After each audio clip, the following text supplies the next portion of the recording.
Waalaikumsalam warahmatullahi wabarakatuh. Nahmaduhu wa nusalli wa nusallimu ala rasulihil karim wa ala alihi wa ashabihi. Subhanaka la ilma lana illa ma 'allamtana innaka antal alimul hakim.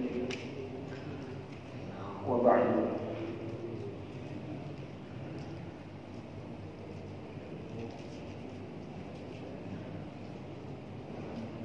Qala Nabi Mustafa wal Mustafa Sayyidina wa Maulana Muhammad sallallahu alaihi wasallam. Allahumma shalli. Man yuridillahu bihi khairan faqihu fid-din. Barang siapa yang Allah Subhanahu wa taala kehendaki kebaikan untuk seseorang hamba, maka Allah Subhanahu wa taala akan fahamkan dia dalam urusan agama. Bukan barang siapa yang Allah kehendaki kebaikan kepada seseorang, maka Allah akan kayakan rezekinya, atau Allah akan tinggikan pangkat. Tapi yufaqihu fiddin, derajat seseorang itu di antara yang dipandang kacamatanya itu kacamata Islam atau kacamata agama, itu kalau setiap hari diri kita itu ada peningkatan ilmu. Nanti dari adanya peningkatannya ilmu, akhirnya ada peningkatan keyakinan terhadap apa yang diamalkan. Kalau ada peningkatan dari keyakinan, gitu. Makanya orang itu kalau ada sebagian masjid itu minta diisi babnya bab ilmu kalam, babnya apa? Ilmu kalam, ilmu tauhid. Gitu. Ya tadi itu dengan melihat alam semesta ataupun kejadian yang ada di alam semesta, bahwasanya kita yakin bahwasanya ini yang tidak ada yang bisa menciptakan, tidak ada yang bisa mengatur seluruhnya kecuali Allah Subhanahu wa taala. Maka dengan melihat tadi itu kejadian yang terjadi di muka bumi, akhirnya kita berwawasan tambah ilmu. Dari nambahnya ilmu, tiba kita akan menjadi nambah yang buat apa sih tiap hari nungging, sholat, ruku, segala macam. Kan kalau ada orang tidak ada keyakinan dalam ibadahnya, disertai karena sebab kurangnya keyakinan, kurangnya keyakinan dari sebab kurangnya ilmu, maka lama-kelamaan dia akan bosan, lama-kelamaan dia akan gak tahu tujuannya ibadah itu apa. Maka mudah-mudahan majelis ilmu yang ada di Masjid Al-Ikhlas ini terus ada, terus hidup sampai hari kiamat. Umur kita kan mungkin terbatas, 1 hari, 2 hari, 1 bulan, 2 bulan, setahun, 2 tahun, 10 tahun. Nah, supaya ini melanjutkan generasi setelahnya, anak cucu kita. Gak stop sampai di sini. Nah, itu terus sampai hari kiamat. Maka orang yang maju itu ya tadi itu orang yang mikir, iya bagaimana nanti anaknya, cucunya, keturunan setelahnya menghidupkan masjidnya, menghidupkan sholat jamaah, menghidupkan majelis ilmu. Kita masuk ke dalam bab baru, itu bab mandi. Kemarin sudah bawa perkara yang dijauhi, karena kita hampir 3 minggu ketemu, flashback sedikit, ngulang sedikit supaya nyambung. Perkara yang terakhir itu perkara yang dijauhi di dalam amalan berwudu. Itu ada berapa? 7. Ada berapa? 7. Pertama, dimakruhkan atau usahakan jangan melakukan hal-hal ini. Pertama, jangan mengibaskan anggota wudu. Karena dengan adanya mengibaskan anggota wudu, tangan, kadang-kadang suka bersihin. Nah, itu sama saja kita membersihkan akar atau bekas wudu. Yang mana bekas dari wudu itu dalam agama diperintahkan untuk dijaga. Maka pertama dilarang mengibaskan anggota wudu. kedua dilarang ngelap juga sama. Ngelap habis wudu pokoknya dikeringkan. Itu hukumnya makruh. Hukumnya apa? Tingkatan itu minimalnya kalau nggak makruh khilaful aula. Khilaful aula itu apa? Khilaful aula itu ada perkara yang diperintahkan, tapi perintahnya bukan wajib. Kok ditinggalkan? Sebelum makruh itu ada khilaful aula. Jadi ini kan wajib, sunnah, mubah. Bukan wajib, sunnah, makruh, utama dulu, dianjurkan. Baru bawahnya apa? Mubah. Baru bawahnya lagi khilaful aula. Baru bawahnya lagi makruh. Jadi tingkatannya nggak sampai makruh, itu ngibasin tangan. Tetapi dia bertentangan dengan perkara yang diperintahkan atau dianjurkan. Terus pokoknya gitu Pak ya. Pokoknya gitu. Nggak sampai makruh tapi khilaful aula. Apa itu khilaful aula? Bertentangan dengan perkara yang dianjurkan. Ngibaskan tangan, kemudian ngelap apa? Ngelap itu. Terus meninggalkan taslis. Apa tuh Pak? 3 kali. Membasuh 3 kali hukumnya sunnah. Kok ditinggalkan maka bisa menjadi makruh. Kemudian apa lagi Pak? Oh ya, berbicara ketika wudu. Berbicara ketika wudu. Kemudian menuangkan air dengan berlebihan. Ngocorin keran kegedean itu cuma kalau airnya itu air umum ya, atau air orang lain kita minta, maka kalau itu berlebihan ya hukumnya bahkan tingkatannya bisa haram. Bisa apa? Kalau barang milik sendiri ya hukumnya makruh, tapi kalau itu barang milik orang lain atau kepentingan umum, kalau berlebihan tingkatannya bisa sampai haram. Israf atau menggunakan air berlebihan. Di antaranya lagi apa tuh Pak? Menamparkan air karena was-was. Oh ya, namparkan air ke muka. Jadi wudu itu dibasuh ataupun diusap. Betul ya? Kan ada faksilu wujuhakum wa aydiyakum ilal marafiq. Marafiq. Wamsahu bi ru'usikum wa arjulakum ilal ka'bayn. Jadi teorinya wudu itu gak ada yang ditampar, dilempar. Tapi apa? Dibasuh itu gini, air diambil terus diusap. Itu namanya basuh. Kalau imsah gak usah ngambil air, ya cukup ada air terus dibasahi. Gitu. Gak ada yang karena kita kalau wudu orang tuh tidak ngamalkan tadi itu perintah Al-Quran ya. Basah badan kita. Kenapa? Orang wudunya apa? Dilempar. Itu makruh. Nah, perkara-perkara ini usahakan dijauhkan ketika kita berwudu agar kita mendapatkan kesempurnaan wudu. Lanjut ke dalam pembahasan mandi. Adabul ghusli. Adab seseorang ketika dia mandi. Ai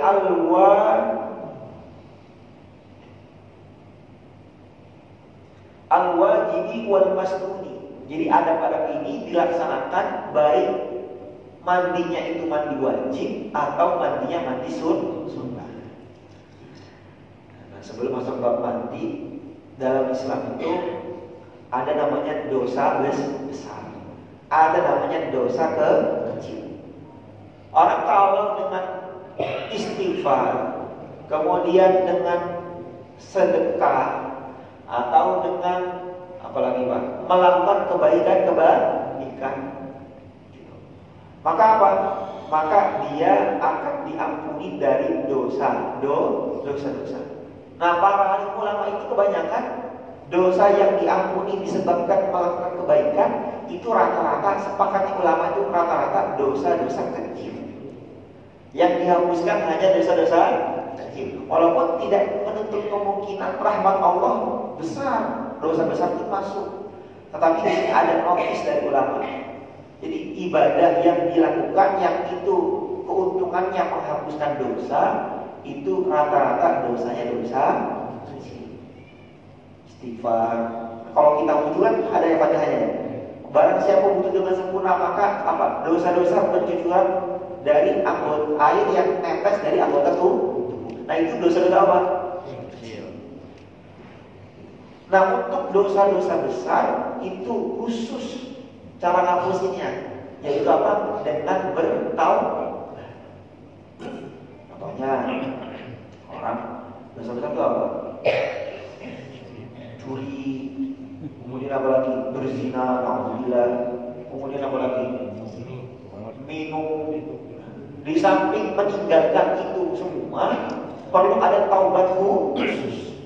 Nangis, menyesal, tidak mengulangi niat dengan kuat, tidak mengulanginya lagi. Maka hukumnya apa? At-taubatu wajibatun ala kulli muslimin. Hukumnya taubat itu apa? Wajib. Sebagaimana kita sholat itu wajib, sebagaimana kita itu puasa Ramadan itu wajib, maka taubat dari dosa-dosa besar itu juga hukumnya apa? Wajib. Walaupun nanti ke depannya kita nggak tahu, ya akan kalah lagi apa enggak. Yang penting kalau waktu itu ilik namanya, ingat, gitu. Maka dia langsung wajib tahu, jangan tunda. Karena ya Nabi bilang kalau dia dalam hatinya nunda taubat, terus ajal datang, ya sudah, gak ada lagi waktu untuk kembali kepada Allah. Habis. Maksudnya dosa besarnya masih ada, dan itu akan menjadi perkara yang sangat menyulitkan dia untuk kehidupan setelah kematian. Maka hukumnya taubat. Maka kalau dengan dosa, dengan ibadah sunnah itu menghapuskan dosa kecil, dan untuk taubat khusus itu menghapuskan dosa besar, begitu juga dengan mandi. Gak bisa orang itu dengan janabah, kemudian ya toh, kemudian dia ihtilam, cukup dengan wudu gak bisa. Dia harus ada dengan apa? Mandi. Karena apa? Hubungannya dengan najis besar, hadas besar. Maka caranya pun berbeda dengan wudu.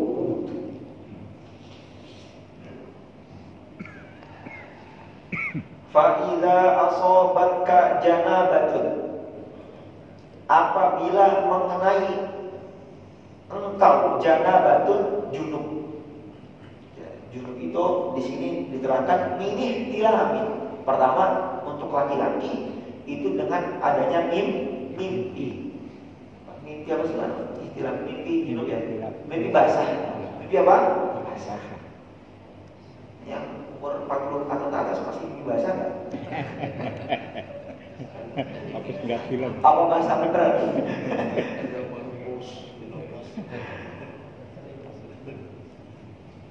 Minih tilamin au imnain, atau dengan keluarnya mani. Dengan keluarnya apa? Au wiqa'in. Nah, penjawab yang kedua untuk suami istri itu dengan adanya dia apa namanya? Kumpul antara suami istri, maka ini penyebab kedua orang itu wajib mandi. Kalau ditambah kalau perempuan yaitu selesai dari haid atau nifas. Ditambah ini secara umum laki-laki, saya tambah di sini untuk perempuan ketika dia haid atau nifas, ketika bersih maka wajib mandi besar. Semua orang tiap hari mandi. Tapi bagaimana kita itu mandi? Setelah mandi itu hati bersih.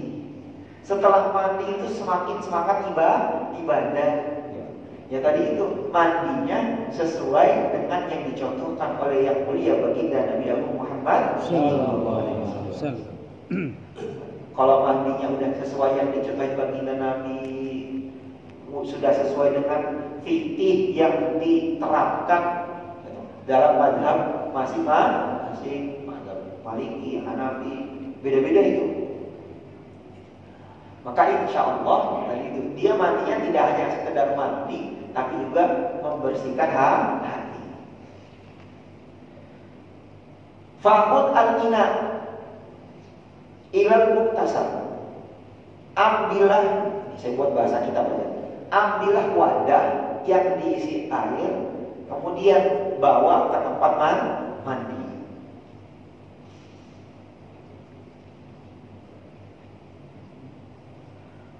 Kemudian setelah dia sudah nyiapin bak, sudah ditaruh di tempat mandi, waksil yadaika awalan.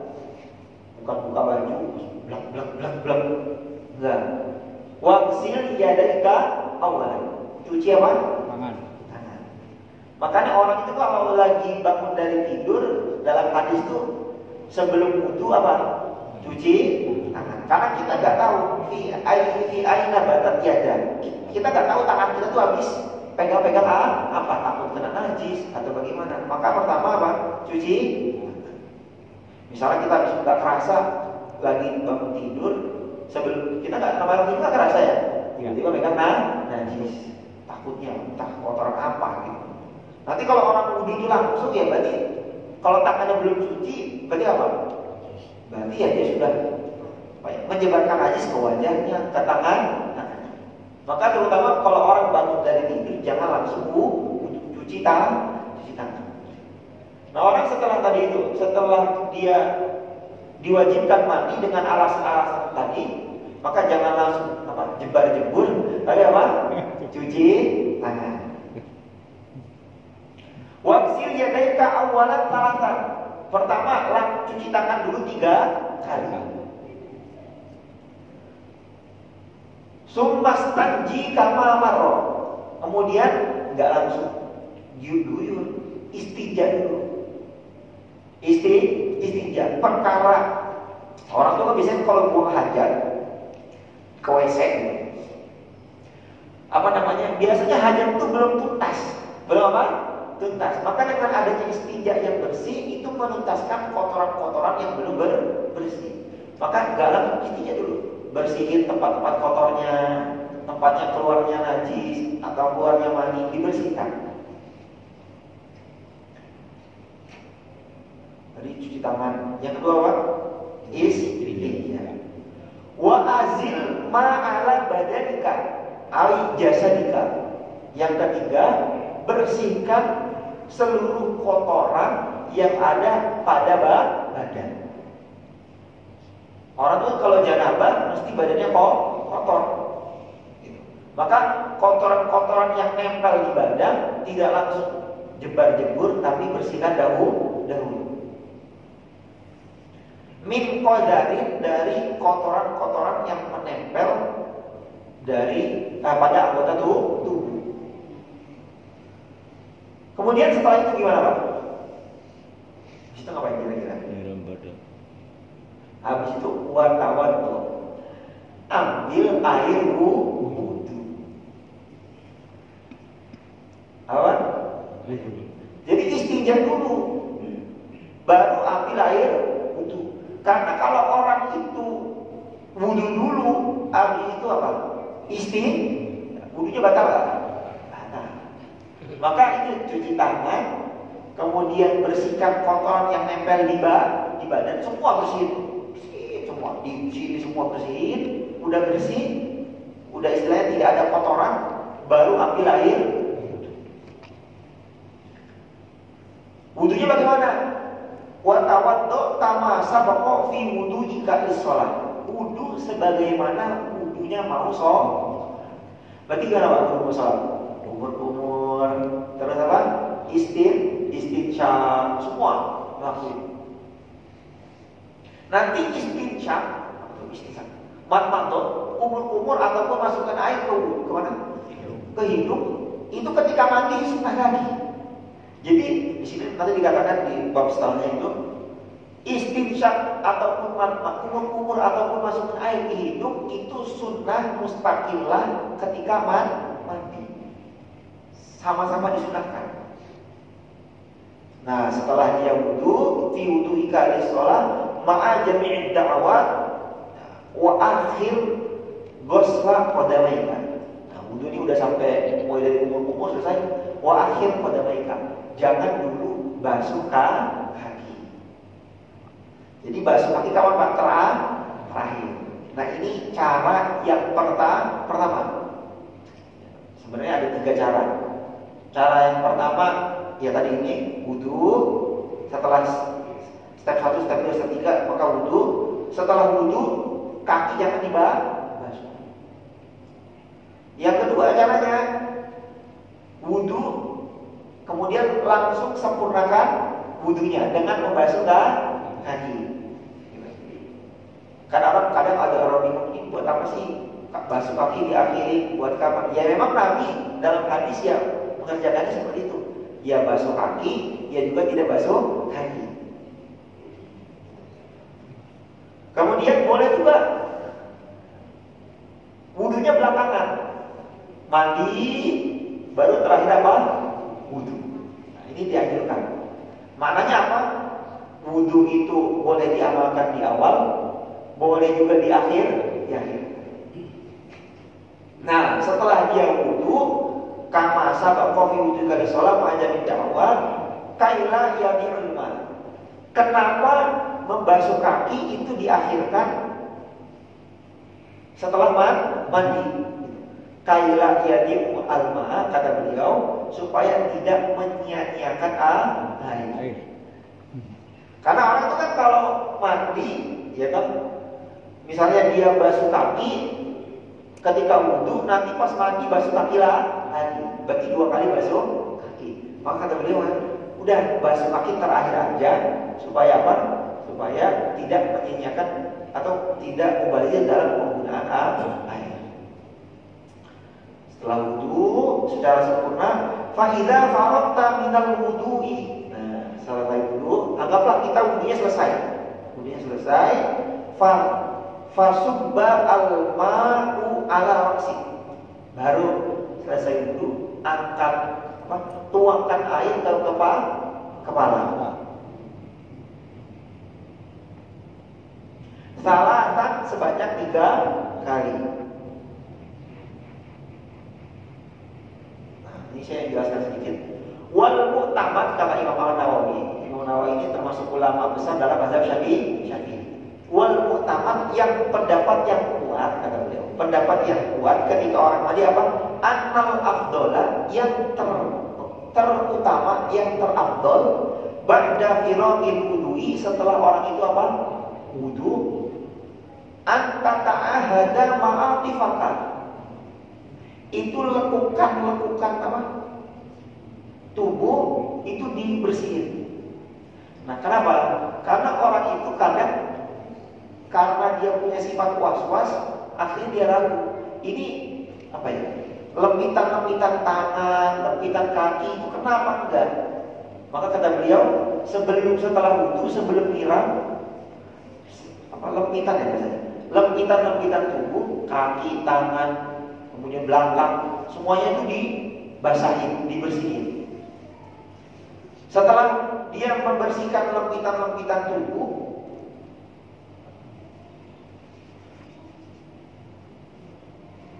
summa takhallala ra'sak. Menyala-nyalai apa? Rambut. Rambut itu di sela-sela. Ini sebelum jibur. Sebelum jibar, rambut itu di sela-selain. Walaupun dalam keadaan ihram. Orang kan kalau ihram diusahakan jangan sampai apa? Ada rambut yang jatuh ketika ihram. Kata beliau, walaupun sedang keadaan ihram, kalau kita mandi junub tetap dianjurkan untuk nyela-nyelai rambut, tapi dengan pelan-pelan. Ini saking telitinya ulama, bagaimana kita itu mandinya bisa sempurna. Kalau kita gimana Pak? buka baju, Bocor. keluar. Bocorin aja udah, bocorin. Coba. Iya. Ini kalau kesannya ribet ya, kesannya ribet. Masuk ke bak itu. Saya minta minimal diamalkan sekali seumur. Iya. Dan gitu aja. Sekali seumur. Nyelam. Iya besok ini Pak, samping kamar buat kolam. Oh enak banget tuh. Saya punya teman gitu. Ketika kantor baru gitu, main ke rumah ya kan, udah ke samping kamarnya pas langsung apa buat kolam. Buka langsung. Ini khusus kantor baru. Tapi kalau kantor lama jangan tenggelam lah. Kubur. Kolam. Tapi benar real gitu, saya punya saudara gitu. Sudah kamarnya itu, ya udah langsung pintu kakinya apa pintu kemarin bukan tembok tapi kaca. Udah buka langsung. Mana tadi? Tadi namanya apa? Sela-sela apa? Rambut. Rambut. Oh, ini hilang ini.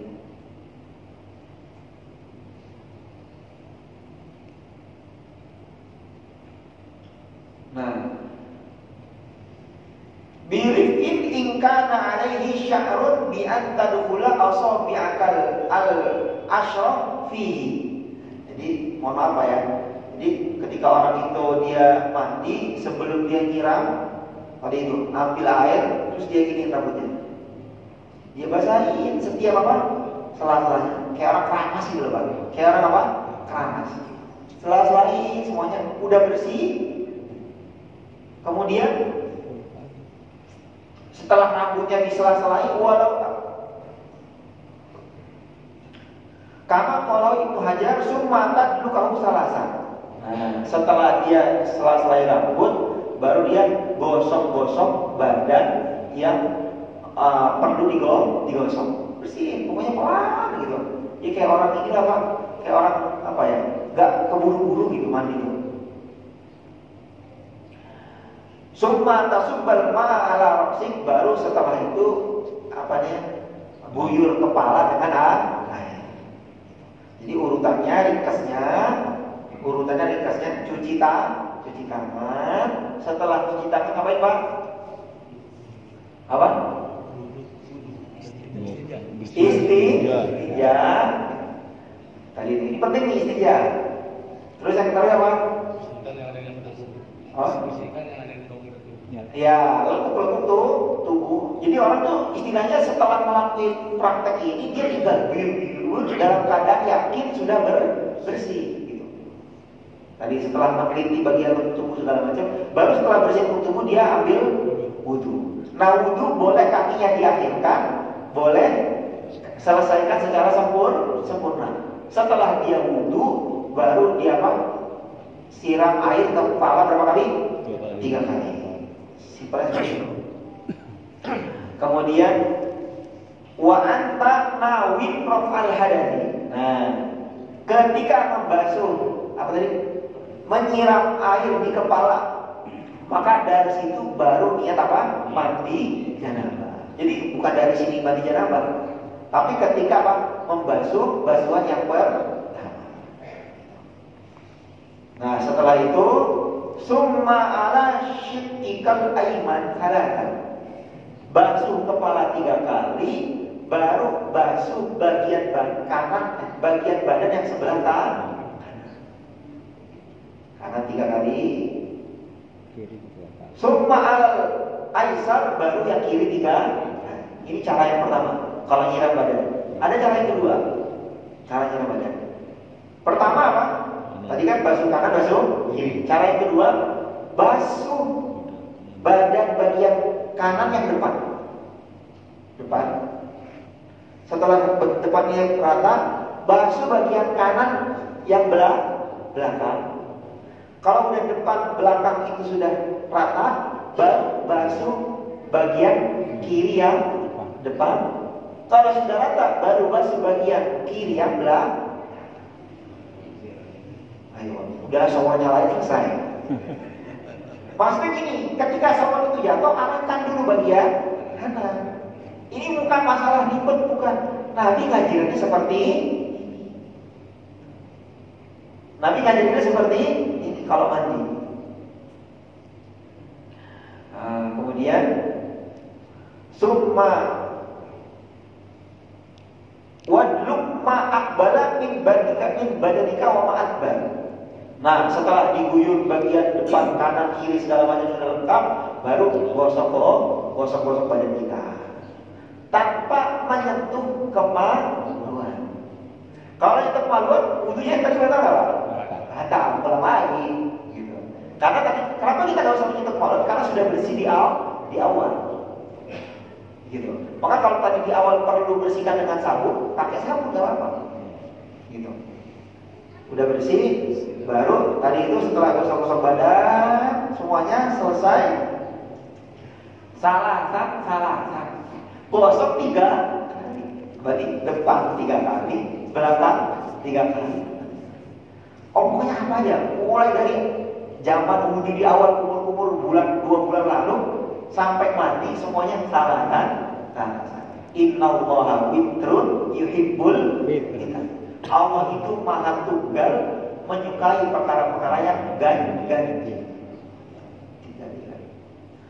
Maka saya itu punya kenalan itu saking fanatiknya dengan witr, udah biar masak tuh bawangnya tuh 7, bawang putihnya 3, bawang merahnya 5 gitu. Nanti cabenya 5 dihitungin sama dia. Nanti sampai biji-biji ketumbar itu dihitungin 1, 2, Innallaha witrun yuhibbul witr. Emang kelihatannya ribet, tapi udah itu kecintaan dia sama Allah segitu.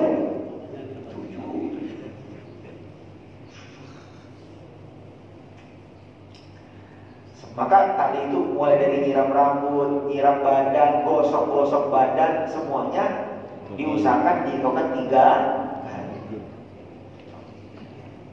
Wa khallil sya'ra ra'sika wa lihyatika. Nah, setelah badan selesai, maka untuk penyempurnaan sela-selai bagian tubuh yang ada rambut, jenggot, kepala tadi yang belum sempurna. Pokoknya semua bagian tubuh, tangan, kaki itu kan ada orang kadang tuh bulu tangannya apa? Banyak ya, itu disela-selai.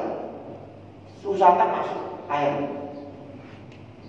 Ya tadi itu kalau air nggak masuk kena kulit, mandi jangannya nggak sah. Kalau nggak sah ya udah, perasaannya suci tapi sholatnya nggak sah. Perasaan suci tapi itikaf di masjid. Orang junub kan nggak boleh itikaf di masjid.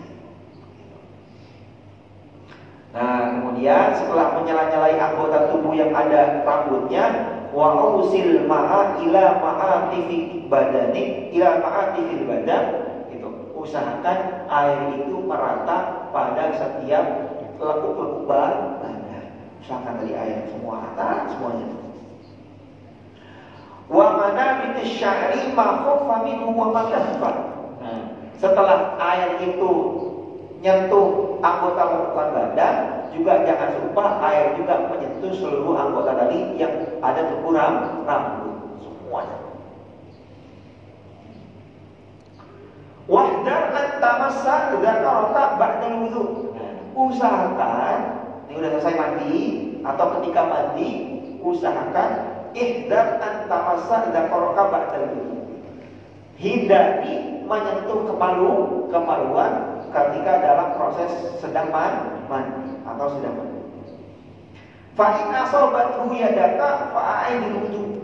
Kalau di tengah-tengah mandi atau proses menyiram badan kok nggak sengaja ini telapak tangan, jadi kita itu batal wudunya ketika telapak tangan menyentuh kemaluan. Tapi kalau ini nggak batal, ini ya nggak batal.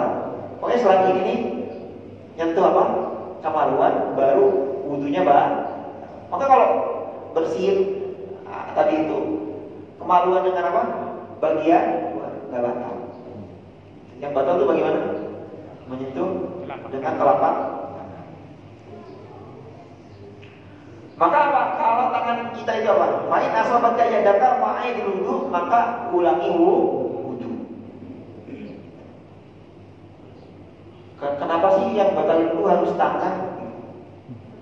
kalau nggak tangan susah Pak. Misalnya paha kita nyentuh kemaluan, batal nggak? Kan bagian dari badan juga kan? Kenapa harus tangan? Justru itu mempermudah dalam proses menjaga dari kesucian. Kalau tadi itu paha nyentuh kemaluan batal ya wudhu terus kan ribet. Maka tadi dalam Islam kalau tangan ini telapak tangannya itu apa? Kemaluan. Dan lebih spesifik lagi, kemaluan pun enggak. Ini Pak, agak sensitif apa ya? Tapi saya perjelas karena ini hubungannya dengan apa ibadah. Kemaluan pun untuk laki-laki itu bukan seluruh kemaluan, tapi ujung bagian yang diwajibkan kita wudhu. Kalau bagian tengah, bawah, belakangnya itu kita sentuh maka itu makruh, tidak sampai wajib batal wudhu. Paham semua ya? Kalau tangan bagian apa tadi luar atau bagian kulit lain yang menyentuh kemaluan, bagian luar adalah maka disunahkan wudhu. Kalau yang tangan ini nyentuhnya bukan bagian dari awal ujung, paham sama maksud ujung ya? Bagian ujung kemaluan, maka apa? Tidak batalkan wudhu tapi sunnah wudhu. Ini harus diperjelas biarpun agak jorok, tapi karena hubungan dengan ibadah. Kadang ada orang itu nggak sengaja gitu, tiba-tiba nyentuh bagian tengahnya, batang. Ini kan ya bagian depan. Itu namanya kulfah bahasa Arabnya. Apa? Kulfah. Bagian depan laki-laki itu namanya kulfah. Nah ini nih yang membatalkan apa?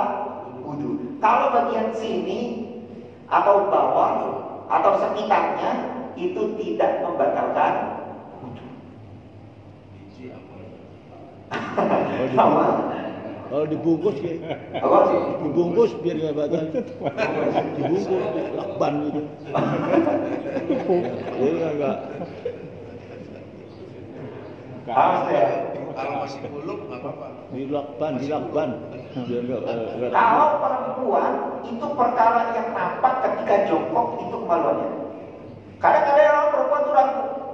Saya gini pertanyaan pengajian ibu-ibu itu. Kemaluannya perempuan yang tadi itu ketika dia jongkok, terus apa yang tampak dari ketika dia jongkok itu baru kemaluan para. Nah ketika itu baru wajib wudhu.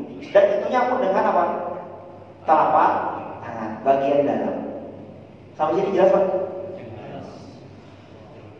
Kalau dia buluk. Oh ini masuk kan? Buluk nggak batal. Kalau sudah Kalau orang belum Oh, nah. sunat loh. Saya nggak boleh sholat loh. Kalau misalnya ini kan peluangnya nggak ada, tapi kelihatan itu. Nggak kelihatan. Harus sholat, harus sunat. Dia memang dia bisa terhindar dari tadi itu keraguan-keraguan menyentuh itu, tapi dia tidak terhindar dari keraguan-keraguan. Orang kalau belum disunat, nanti kan tadi itu ya bekas kencingnya kan masih nempel, sulit bersihnya itu sudah tetap aja. Karena orang ya udah nih, gak usah disunat, biar nggak kepegang, tetap nanti dia ketika istinja sulit bersih. Kan Seperti itu. sunat wajib ya. Oh, Sunat hukumnya wajib. nggak usah kalau ada orang alasan. Ada orang alasan nggak usah disunat supaya nggak kena kan karena yang batalkan tuh bagian yang disuruh disunat. Ada orang tuh alasan, udahlah biar nggak batal, tetap aja kalau nggak disunat pun tetap dia akan sulit untuk bersuci. Jadi nggak ada alasan.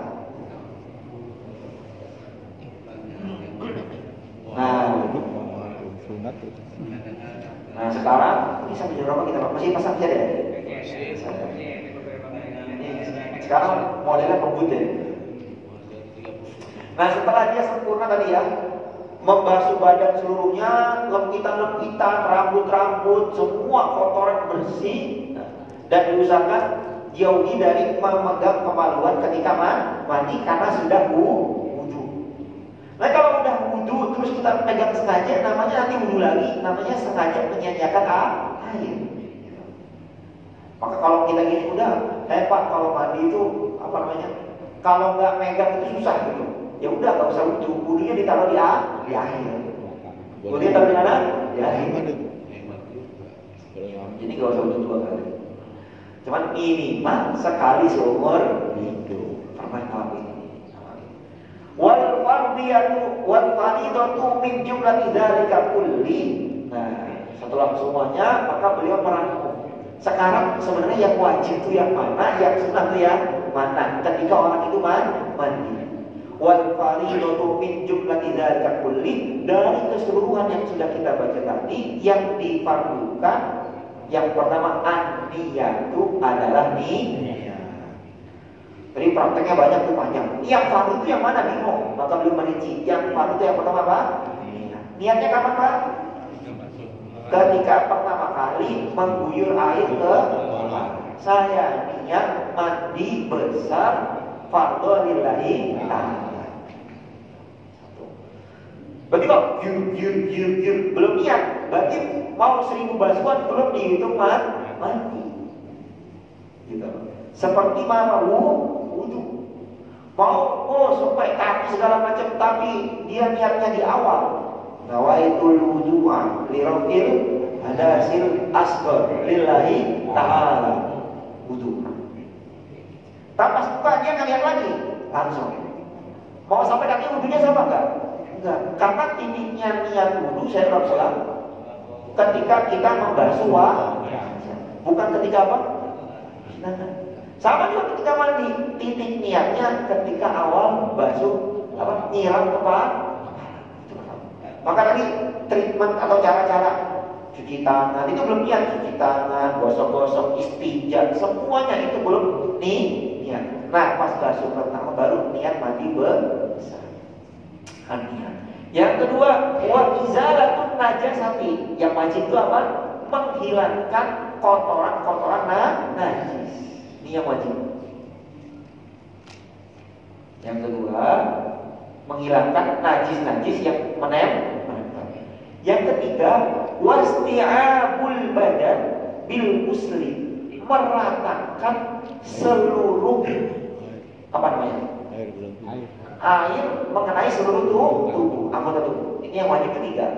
Niat, bersihkan dari najis. Yang terakhir, meratakan air ke seluruh tubuh. Nah, hukum meratakan air ke seluruh tubuh itu tidak sampai tingkatan yakin. Zon sudah cukup, zon apa ya? Prasangka. Karena itu ada orang ribet gitu, meratakan air ke seluruh tubuh. Oke, dilihat di belakangnya udah asal belum, dia cek ini udah kena air belum. Apa? Karena dia was-was ini udah rata atau belum. Maka di dalam kitab fikih, kitab Mu'in, kitab Anas kalau itu dijelaskan, meratakan air ke seluruh tubuh itu tingkatnya tidak harus sampai tingkatan yang yakin, tapi cukup insya Allah udah rata. Insya Allah udah cukup prasangka udah cukup. Kemudian wa fardul wudu'i, dan fardunya wudu. Di orang kita bahas dulu. Wa fardul wudu'i sittatun, ada berapa? Nah, yang pertama ghuslul wajhi, membasuh apa? Wajah. Kemudian wal yadaini ma'al mirfaqaini, membasuh tangan sampai siku. Ini yang wajib ya, yang fardu. Kemudian wa masih ba'dir ra'si, dan membasuh sebagian kepala. Mengusap sebagian kepala. Itu yang berapa? 3. Yang keempat, wa ghuslur rijlaini ilal ka'bain, membasuh kaki sampai mata kaki. Ini yang fardu. Yang sunnah sampai mana, Pak? Yang sunnah sampai mana? Membasuh kaki Sampai ini enggak tahu. sampai betis. Membasuh tangan yang sunnah sampai mana? Sampai ketek. Sampai lengan bagian atas, sampai ketek kalau apa tuh? Ketek.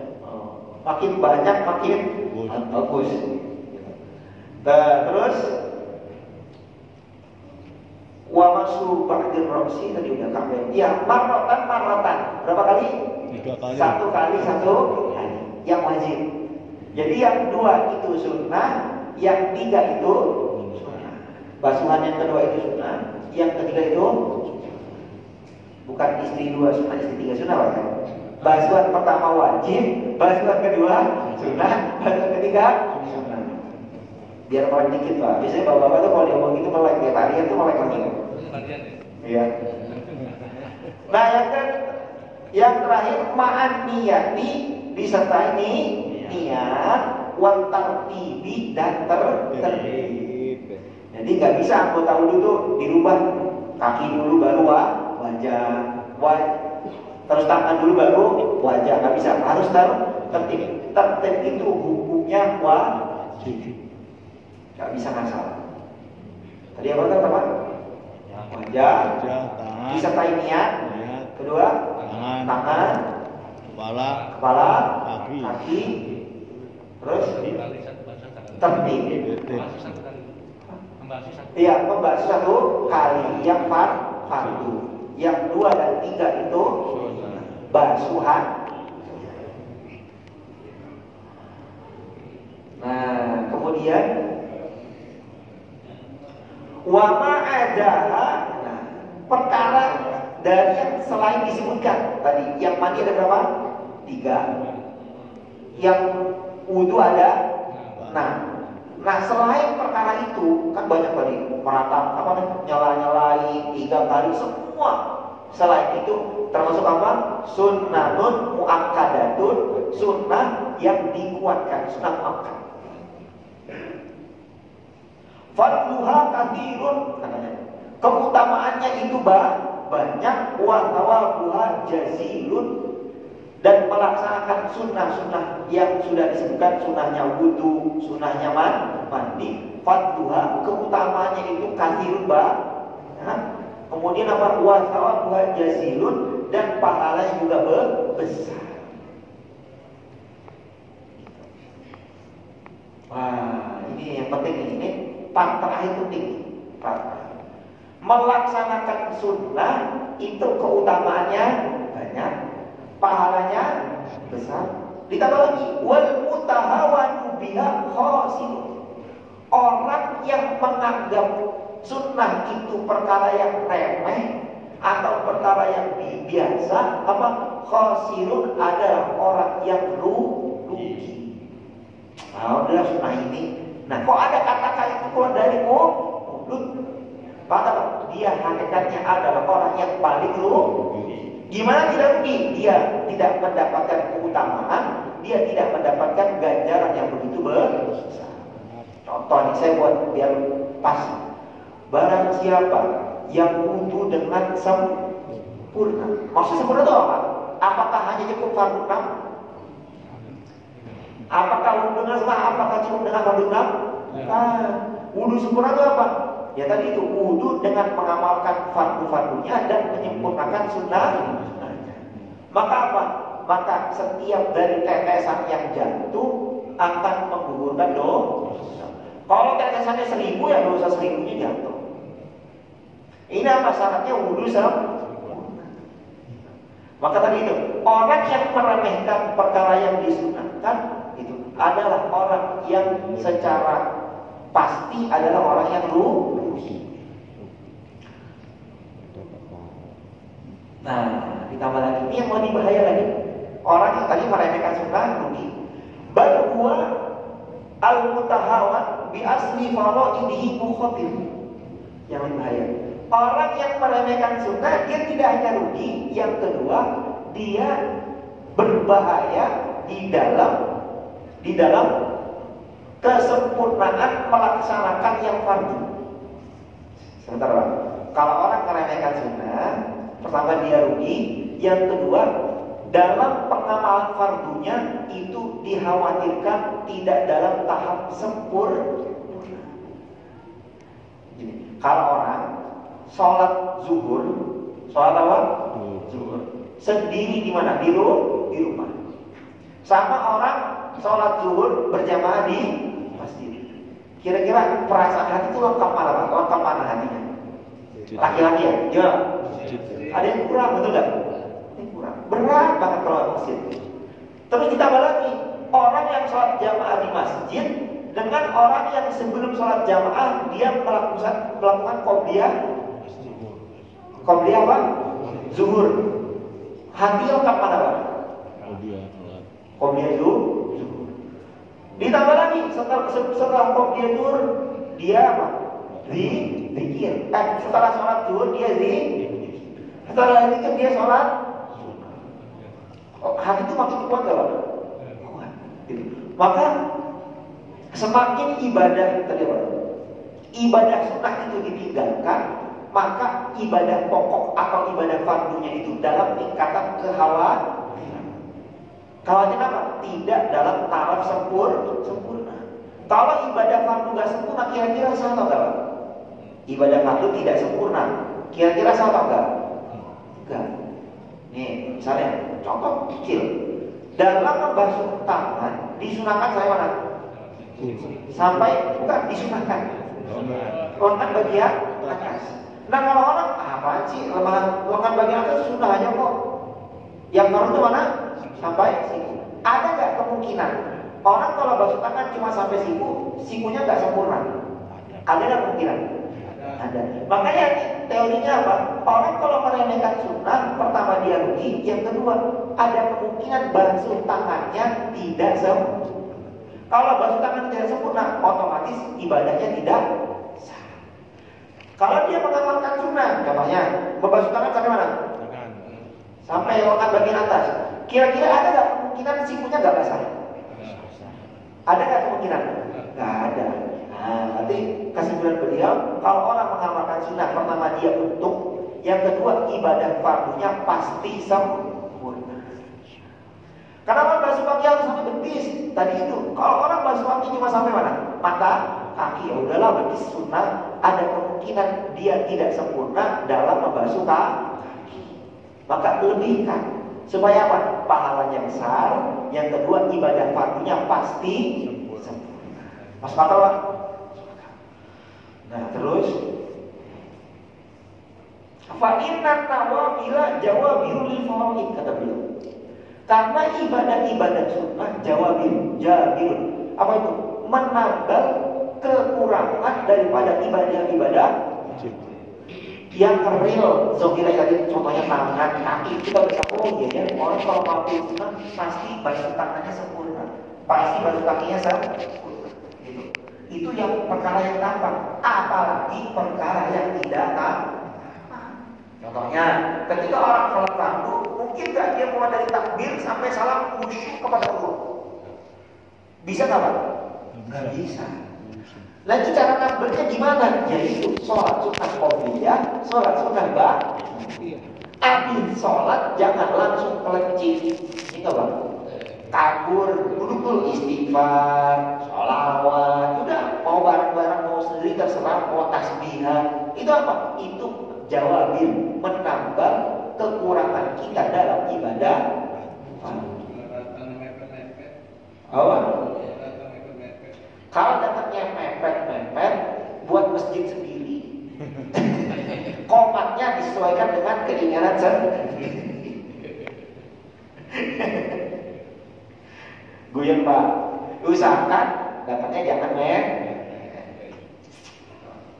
Sampai mana tadi Pak? Ibadah sunnah. Nah, fa'imma tasyahsyun, kalau ada orang meninggal. Fa'imma tasyahsyun, kalau ada orang meninggal, walam yaf'al faraid, dan dia tidak melaksanakan ibadah fardu. Tadi itu, dia enggak wudu secara sempurna, 6 rukun yang tadi, mandinya enggak sempurna, enggak sholat subuh, enggak sholat zuhur, enggak. Ibadah fardunya enggak ada diamalin. Yaqumu kullu sab'ina minan nawafil maqam atin minal fardi. Saking ibadah sempurnanya ini. Kalau orang hidup terus dia enggak sholat, dia enggak sholat, maka 1 rakaatnya sholat fardu itu sebanding dengan 70 rakaat sholat sunnah. Kalau orang hidup, kalau ada orang meninggal, kemudian apa? Dia tidak melaksanakan ibadah fardu. Maka apa? Puasanya 70 hari itu sebanding dengan puasa 1 hari di bulan apa? Ibadah sunnahnya 70 rakaat, sholat 70 rakaat itu gak bakal bisa membandingi dengan apa? Dengan sholat fardu 1. Maknanya apa tadi itu? Ibadah fardu itu penting. Saking pentingnya, kalau ada yang kurang jangan ditinggalkan atau dibiarkan. tampil dengan ibadah. Ini maksudnya.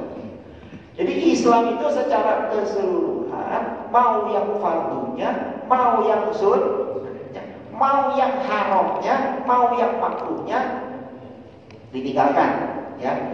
Itu semua mengajak kita kepada kesempurnaan manusia. Semakin fardunya ditinggalkan, pasti otomatis sunnahnya ditinggalkan. Semakin yang haram ditinggalkan, pasti yang fardu ditinggalkan. Semakin yang haram dikerjakan, pasti yang fardu ditinggalkan.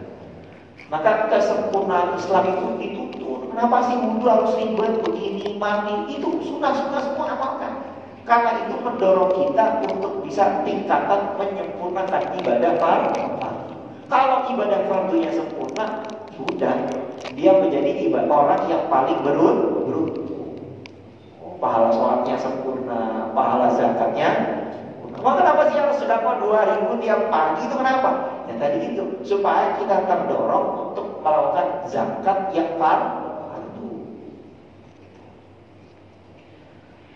Ini sebenarnya penutupannya panjang Pak, nanti dilanjut minggu depan. Nah, yang mau saya sampaikan di penutupan minggu ini, dalam Islam itu kesempurnaan sesuatu itu bukan ketika orang itu tidak melakukan kesalahan. Dalam Islam, kesempurnaan sesuatu itu bukan ketika orang itu tidak melakukan kesalahan. Tidak. Kita tidak dituntut untuk sempurna. Jangan sampai sekali, bukan. Dalam Islam itu bukan seperti itu. Dalam Islam itu apa? Dalam Islam itu kesempurnaan itu ada dengan adanya menambal kekurangan. Kekurangan ditambal. Gak ada manusia yang sempurna. Contohnya, gimana masjid ini bisa rukun? Bukan ketika dia itu melaksanakan tertib dalam masjid. Bukan. Kadang ada orang tertib masjidnya tidak melaksanakan. Contohnya apa? Sembarangan masuk masjid, kemudian sembarangan ini. Intinya melakukan kesalahan. Melakukan apa? Tidak tertib. Bukan. Tadi apa? Ketika orang itu tidak mau menambah keburukan. Contohnya. Misalnya ada orang itu nggak mau memaafkan. Tidak mau apa? Memaafkan. Tidak mau. Orang buat salah sama kita, itu hal yang wajar apa enggak? Wajar, dia bukan malaikat. Betul nggak, Pak? Kalau dia malaikat